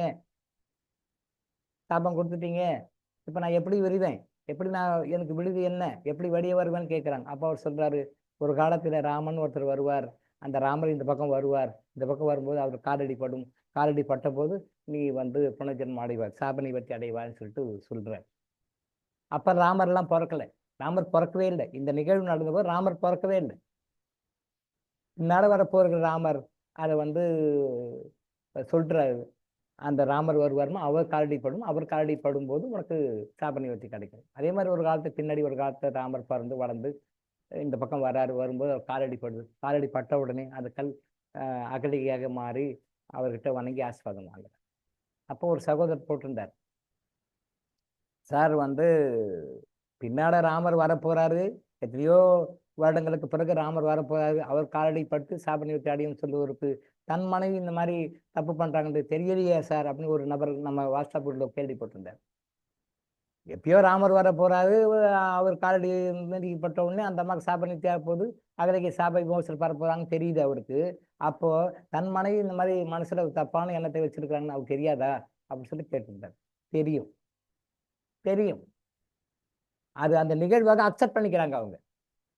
இதன் மூலமாக சமுதாயத்துக்கு ஒரு செய்தி வரப்போகுது. இதன் மூலமாக கடவுள் ஏதோ ஒரு மெசேஜ் கொடுக்குறாரு. அந்த மெசேஜ் கொடுக்குறத அதை அக்செப்ட் பண்ணிக்கிறாங்க. அந்த கணவர், அந்த முனிவர் அக்செப்ட் பண்ணிக்கிறார். அகலியினுடைய கணவர் அந்த முனிவர் அக்செப்ட், அவர் தெரியும், தெரியாமலாம் இல்லை, அவர் தெரியும், அலோவ் பண்றாரு. அக்செப்டன்சி. இந்த அக்செப்டன்ஸை நம்ம ஏற்றுக்க மாட்டேன்றோம். இந்த அக்செப்டன்சி இருக்கு, அது அவர் சொல்கிறார். அவர் தெரியும், இந்த மாதிரி தன் மனைவி மனசுல இந்த மாதிரி எண்ணங்க இருக்குன்னு அவர் தெரியும். இது தெரிந்தும் தெரியாத மாதிரி இருந்துக்கிறார், பிகாஸ் அது நிகழ்வு, அந்த நிகழ்வு அக்செப்ட் பண்ணிக்கிறார். அது எப்படி உன் மனசுல இப்படி எல்லாம் என்ன வரலாம், இந்த மாதிரிலாம் வரலாமா, நியாயமா, தப்பு இல்லை தானே அப்படின்னு சொல்லி ஒரு குறுக்கு நடையில அதை அலோவ் பண்றார். ஓ அப்படியே, இது ஒரு நிகழ்வு. இது மூலமாக சமுதாயத்துக்கு சில கருத்துக்களை இறைவன் சொல்ல வர்றார். அவங்களுக்கு சில பாடங்களை கற்றுக்கொள்ள வேண்டிய பாடம் கற்றுக்கொள்ள ஒரு வாய்ப்பு கொடுக்குறாரு. அந்த அம்மா அனுபவித்திருக்க தீய கர்மக்களை அனுபவிக்க ஒரு நிகழ்வு நடக்குது, அதை நம்ம குறுக்கம் அடையக்கூடாது அப்படின்னு சொல்லி இருக்கிறார். அது தெரிந்தே அலோவ் பண்ணுகிறார். அதுதான் இந்த பக்கம் நமக்கு இல்லை, நம்ம மாற்றணும்னு நினைக்கிறோம். அவர் அக்செப்ட் பண்ணிக்கிறார், இது நடக்கு ஓகே, பட் இதனுடைய திருவடி ஆடல் இது அப்படின்னு சொல்லி அக்செப்ட் பண்ணிக்கிறாரு. நாம் அக்செப்ட் பண்ணிக்கிறது இப்படி தான் நடக்கணும்னு. That's why we are suffering. அதனால நம்ம கஷ்டப்படுறோம். இப்போ இந்த நிகழ்வு எடுத்துக்கோங்க, எல்லாருமே தான் கௌரி விரதம் நோன்பு எடுப்பாங்க. எங்கள் ஃபேமிலியில் எல்லாருமே அம்மா எடுப்பாங்க, சித்தி எடுப்பாங்க, பெரிய சித்தி எடுப்பாங்க, சின்ன சித்தி எடுப்பாங்க, எல்லாருமே இருப்பாங்க. எங்கள் பங்காளிங்க எங்கள் வீட்டில் எல்லாருமே நோன்பு எடுப்பாங்க. அப்புறம் ஏன் இந்த மாதிரி ஆட்சி? அந்த நோன்புடைய நோக்கம் என்ன? மனைவிகள் சுமங்களாக இருக்க வேண்டும், கணவர்களுக்கு முன்னே மனைவிகள் இறந்து விட வேண்டும். ஏன் எங்கள் கேஸில் இது எல்லாமே உள்டாமல் நடந்தது? அம்மா எவ்ரி இயர் கேதார் கௌரி ஒரு நோன்பு இருப்பாங்க, எங்கள் பெரிய சித்தி, எங்கள் சின்ன சித்தி, ஏன் எல்லாருமே தான் இருந்தாங்க. எங்கள் பாட்டியும் கூட அப்பாவை பெற்ற அம்மா பாட்டி. அப்போ எல்லாருமே தான் கௌரி விரதம் கொண்டாடினாங்க. எங்கள் பாட்டியும் சரி எவ்வளோ சின்சியராக கொண்டாடிப்பாங்க தான் உதாரணம் சொன்னேன். அதிரசம் கொடுக்க மாட்டாங்க, வடை கொடுக்க மாட்டாங்க, சின்ன குழந்தைங்க கூட பாவம் பாரு தான் பார்க்க மாட்டாங்க. அதெல்லாம் முடியாது, சாமி கும்பிட்ட பிறகு தான் கொடுப்பேன். கொஞ்சம் கூட போட்டு கூட ரொம்ப துணி கட்டி ரொம்ப கரெக்டாக பண்ணுவாங்க எங்கள் பாட்டி. அப்போ எவ்வளோ ஆச்சாரமாக எவ்வளோ சின்சியராக பண்ணியிருப்பாங்க. அதே மாதிரி தான் எங்கள் அம்மா, அதே மாதிரி தான் எங்கள் பெரிய சித்தி, அதே மாதிரி தான் எங்கள் சிந்தி. ஆனால் ஏன் 10% வரல? காரடையான் நோன்பு, நேற்று காரடையான் நோன்பு எல்லாம் நிறைய சுமங்கலீஸ் எல்லாம் கொண்டாடிப்பாங்க, பண்ணியிருப்பாங்க. அது மாதிரியா தாலி சாட்டு போட்டு பண்ணியிருப்பாங்க, ரைட், ஓகே. பட் எல்லாரும் சுமங்களாக இருந்துருவாங்கன்னு சொல்ல முடியுமா? பாருங்க, 100% கேரண்டி கொடுக்க முடியாது. அப்போ காரடையான் நோன்பு கரெக்டாக ஃபாலோ பண்ணால் 100% கேரண்டி கொடுக்க முடியாது. அப்போ அது ஏன் சொல்கிறாங்க? அப்போ நம்ம செய்கிறோம், ஃபாலோ பண்ணுறோம், பலன் 100% வரல, கொஞ்சம் மாறும், முன்ன பின்ன மாறும். சுமங்கலிகளாக இருப்பார்கள், சுமங்கலிகளாக இல்லாமலும் இருப்பார்கள். அந்த காடை நோன்பு ஃபாலோ பண்ணவங்க அது மாதிரியா வழிபாடு செய்யும். ஏன் நான் இதை பார்த்தேன், கேதார கௌரி நோன்பு எடுக்கிறாங்க, அந்த பர்பஸ் கரெக்ட், ஓகே. அப்புறம் ஏன் இந்த மாதிரி ஆகுறாங்க அப்படின்னு ஒரு கேள்வி தான் நான் உள்ளே போய் பார்த்தபோது இந்த விஷயமெல்லாம் தெரியும். அதே மாதிரி தான் காரடையான் நோன்பு ஏன் இவ்வளோலாம் கரெக்டாக போகிறாங்க, ஆனால் ஏன் நிகழ்வுகள் சில நெகட்டிவாகவும் இருக்குது. ரெண்டுமே பார்த்தோம்னா இது என்னுடைய குடும்பத்தில் எங்கள் ஃபேமிலி நடக்கிற விஷயத்தையும் நான் போய் கிளைவாய்ஸில் பார்த்து இதெல்லாம் தெரியும். கர்மா அந்த கர்மா கரெக்டாக வச்சுட்டோம்னா இந்த விரதம் வழிபாடெல்லாம் கூட தேவையில்லை, ரிசல்ட்டை கொடுக்கும்னு சொல்ல வரேன். இங்கே நான் சொல்ல வர கருத்து என்ன, டேக்அவே மெசேஜ் என்னன்னா, கர்மா தான். நம்ம கர்மா கரெக்டாக வச்சுட்டோம்னா நாம் நினைக்கிற மாதிரி வாழ முடியும், சுமங்கலிகளாகவே வாழ முடியும். நம்மக்கிட்ட கர்மா அங்கே டேமேஜ் ஆச்சுன்னா நம்ம நினச்சி என்னதான் கும்பிட்டாலும் பலன் இல்லை. அதுக்கு உதாரணம் இப்போ நான் சொன்ன எங்கள் ஃபேமிலி உதாரணம். எங்கேயும் போக தேவையில்லை, நம்ம ஃபேமிலியில நம்ம சரௌண்டிங்ல நம்ம சட்டோட நம்ம கற்றுக்கொண்டு பாடங்களை கற்றுக்கொள்ளுக்கான வாய்ப்புகள் கடவுள் கொடுக்குறாரு எல்லாருக்குமே. நாட் ஒன்லி ஃபார் மீ, எனக்கு மட்டும் இல்லை, எல்லாருக்குமே கொடுக்குறாரு. நம்ம தான் நம்மளை விட்டு எங்கேயோ அடுத்தவங்களே பார்த்துருக்கோம். அவன் என்ன, இவன் என்ன, அவங்க என்ன, இவங்க என்ன, அவன் எப்படி, இவன் எப்படி, அடுத்தவங்களே பார்க்க நம்மளை பார்க்கறது. கற்றுக்கொள்ள வேண்டிய பாடங்களை கடவுள் நம்ம சரௌண்டிங்லே கொடுக்குறாரு, நம்ம ஃபேமிலிலே கொடுக்குறாரு. இதை நான் பார்த்தேன். இந்த கேள்வி வந்தது, ஏன் வந்து பெரியப்பா சீக்கிரம் இறந்துட்டார், ஏன் என்னுடைய அப்பா இறந்துட்டார், ஏன் எங்கள் அம்மா அதுக்கு பின்னாடி இறந்தாங்க, ஏன் பெரிய சித்தி, ஏன் சின்ன சித்தி, ஏன் பெரியப்பா பெரிய சித்தப்பா இறந்தார், சின்ன சித்தப்பா இறந்தார், ஏன் எங்கள் தாத்தா இறந்தார். அந்த கேள்வி கேட்கும்போது இவங்களாம் முறையாக தானே கரெக்டாக வழிபாடு பண்ணுறாங்க. அப்போ வழிபாடு தப்பா, என்ன தப்பு, வழிபாட்டில் ஏதாவது குறைக்கும் போது வழிபாடு தப்பு பண்ணுறாங்க. அப்போ என்ன நடக்குது? அப்போ வழிபாடு முறையாக செய்தாலும் கூட அங்கேயும் பலன் தருவது நம்ம கர்மா தான் அப்படின்னு நான் இங்கே டெரிவ் பண்ணி கொண்டு வரணும். கர்மா தான் கரடையான நோன்பை கொண்டாலும் கூட நம்ம கர்மா ஸ்ட்ராங்காக இருந்தால் தான் சுமங்களாக இருக்க முடியும். கர்மா ஸ்ட்ராங்காக இல்லைன்னா நீங்கள் என்னதான் நோன்பு இருந்தாலும் ஒன்றும் ஒர்க் அவுட் ஆகாது. அப்போ இன்னும் நம்ம என்ன கொண்டு வருவோம்? கடவுள் வழிபாடு, இந்த நோன்பு அந்த நோன்பு, இந்த நோன்பு அந்த நோன்பு, இந்த விரதம் அந்த விரதம், எந்த விரதம் இருந்தாலும் நம்ம கர்மா கரெக்டாக இருந்தால் தான் அந்த விரதத்துக்கு பலனே கிடைக்கும், கிடைக்காது அப்படின்னு சொல்லுவார். எந்த விரதம் இருக்கட்டும், எந்த நோன்பா இருக்கட்டும், எந்த முறையா இருக்கட்டும், எதுவாக இருந்தாலும் அதுக்கு ஒரு பலன் இருக்கு, இல்லைன்னு சொல்லல. ஆனா அந்த பலன் உங்களுக்கு கிடைப்பதும் கூட உங்களுக்கு குட் கர்மா இருந்தால் தான் கிடைக்கும், உங்களுக்கு பேட் கர்மா இருந்தால் கிடைக்காது. நீங்க என்னதான் ஆச்சாரம் அனுஷ்டித்தாலும் என்னதான் புரட்டி போட்டு நீங்க அதை ஃபாலோ பண்ணாலும் கூட உங்களுடைய அதை நிர்ணயிக்கிறது வந்து உங்களுடைய குட் கர்மா பேட் கர்மா தான் நிர்ணயிக்கும். உங்ககிட்ட குட் கர்மா இருந்தா அது நடக்கும், உங்கள்கிட்ட பேட் கர்மா தான் நடக்காது. அந்த பேட் கர்மா ஏதோ ஒரு வகையில வந்திருக்கும், ஏதாவது வகையில வந்திருக்கும். அந்த பேட் கர்மா கெட்ட கர்மான்னு இருக்கும்போது நீங்க என்னதான் தலையால தண்ணி குடிச்சு அப்படி தலைகள் நின்று பண்ணாலும் என்ன வேண்டிய கொடுத்தாலும் ஒர்க் அவுட் ஆகாது. அதே நேரத்தில் குட் கர்மா இருந்ததுன்னா நீங்க எந்த முயற்சியும் பண்ண வேண்டாம், எந்த வழிபாடும் பண்ண வேண்டாம், எந்த சாமியும் கும்பிட வேண்டாம், எந்த நோன்பும் இருக்க வேண்டாம், எந்த விரதமும் ஃபாலோ பண்ண வேண்டாம். புரியுதுங்களா? எந்த விரதம் ஃபாலோ பண்ண வேண்டாம், எந்த நோன்பும் இருக்க வேண்டாம், எந்த சாமியும் கும்பிட வேண்டாம், எந்த வழிபாடும் பண்ண வேண்டாம், எங்கேயும் போய் எந்த சாமியும் எதுக்கும் எதையுமே செய்ய வேண்டாம். குட் கர்மா மட்டும் உங்ககிட்ட இருந்ததுன்னா நீங்க நினைக்கிற மாதிரி உங்கள் வாழ்க்கை இருக்கும், நினைக்கிற மாதிரி உங்கள் வாழ்க்கை இருக்கும்.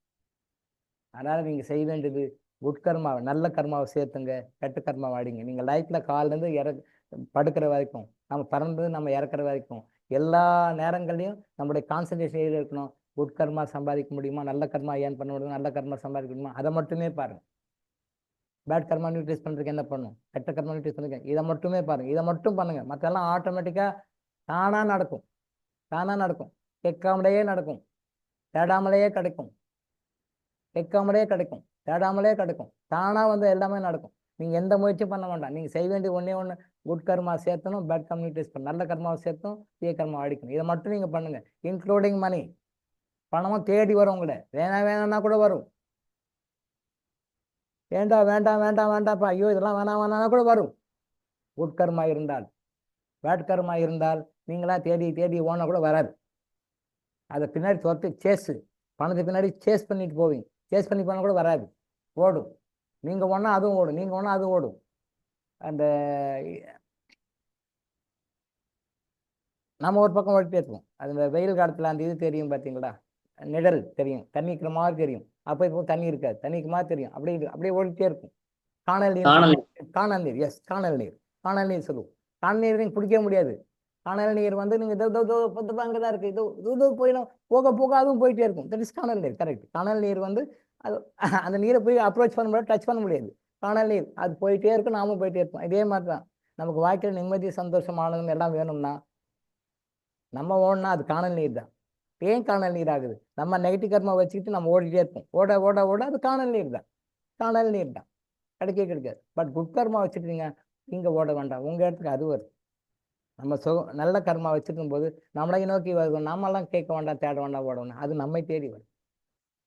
ஆனா அதே நேரத்தில் நம்ம கிட்ட பேட் கர்மா வச்சிருக்கும் போது நம்ம தேடணும், பணம் வேணும், பொண்ணு வேணும், மாப்பிள்ளை வேணும், சுகம் வேணும், சொத்து வேணும், வீடு வேணும், நாடு வேணும், அது வேணும், இது வேணும், எல்லாமே வேணும், எல்லாமே தானா கிடைக்கும். ஒரு நல்ல கர்மா நம்ம சம்பாதிச்சு வச்சிருந்தோம்னா. பட் தீய கர்மா நம்ம மட்டும்தான் எல்லாமே காணல் நீர் தான், ஓடிட்டே இருக்கும். நம்ம கிட்ட குட் கர்மா தானே எல்லாமே நம்ம இடத்துக்கு தேடி வரும், நம்மளை கொடுக்கும். கடவுள் நம்ம கிட்ட வருவார். நீங்க எங்கேயும் வெளிலலாம் போக மாட்டேன். கடவுள் கும்பிட கடவுள் உங்களை தேடி வருவார். நீங்க என்ன கேட்குறீங்க, என்ன சொல்றீங்க, எல்லாத்துக்கும் ஆன்சர் பண்ணுவார். கடவுள் நம்மளை தேடி வருவார். நம்ம சொல்ற கேட்பார்.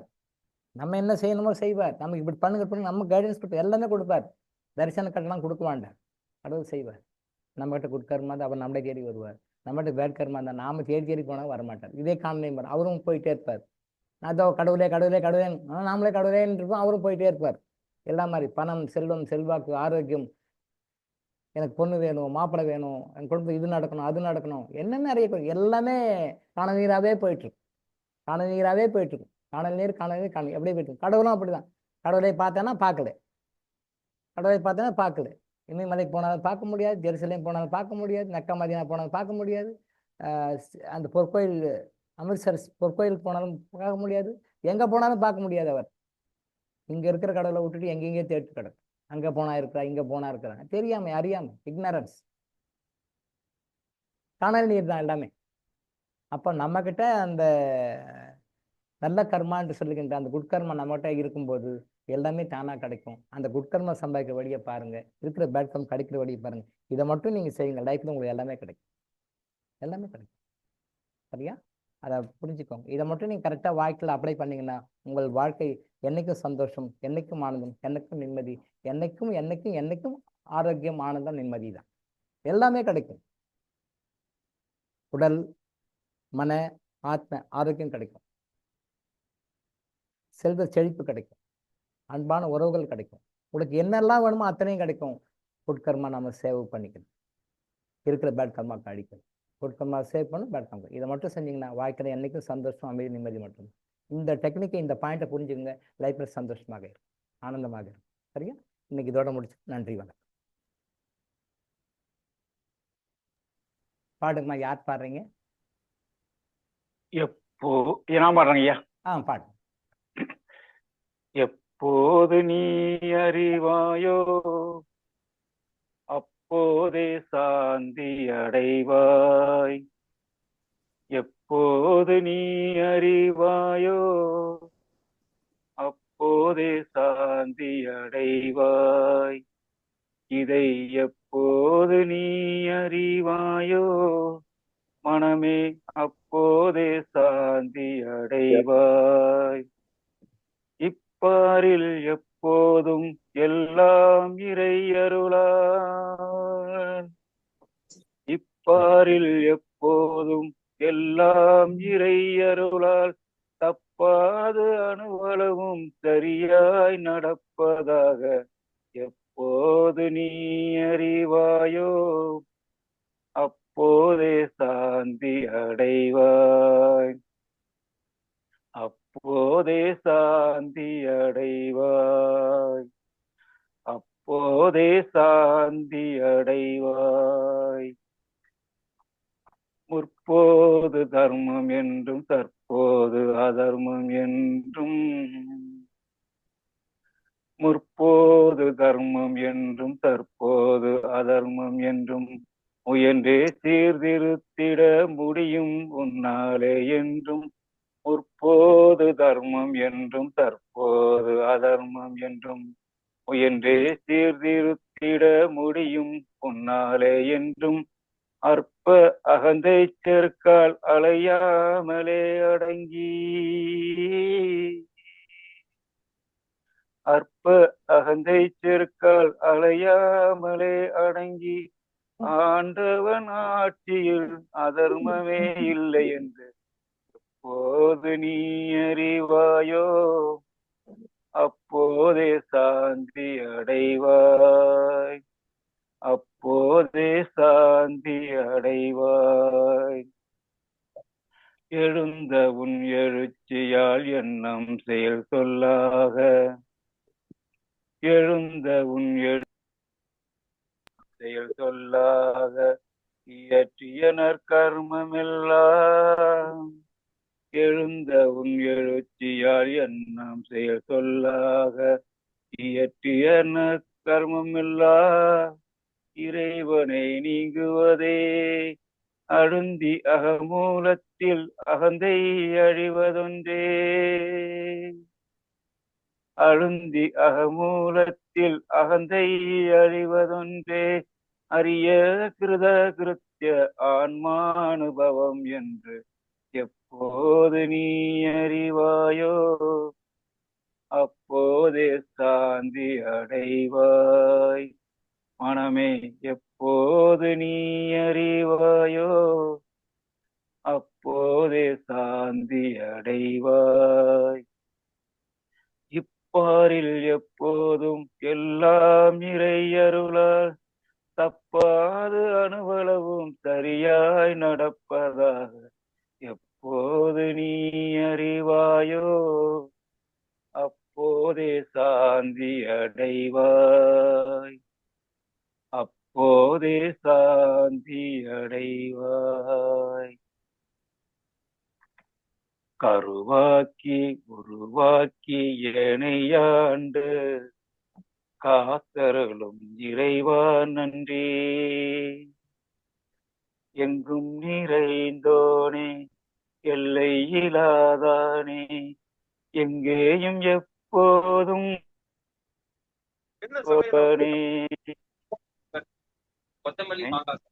துணிய துணையாய் வருவாய்.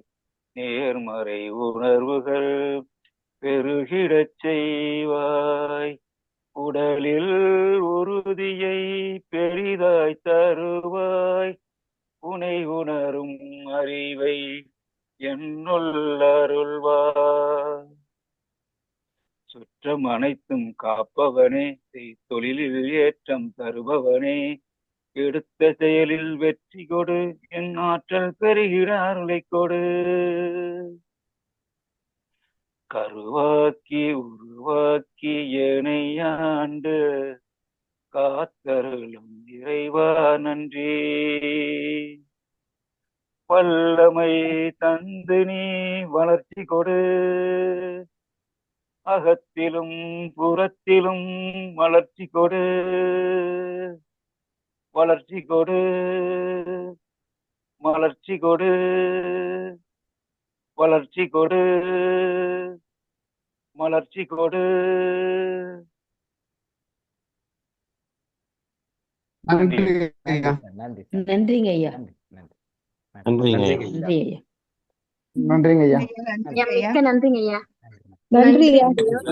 Thank you sir. தேங்க்யூ ஐயா. ஐயா. நன்றிங்க ஐயா. நன்றிங்க ஐயா. நன்றிங்க ஐயா. நன்றிங்க ஐயா. நன்றிங்க ஐயா. ஐயா மிக்க நன்றிங்க ஐயா.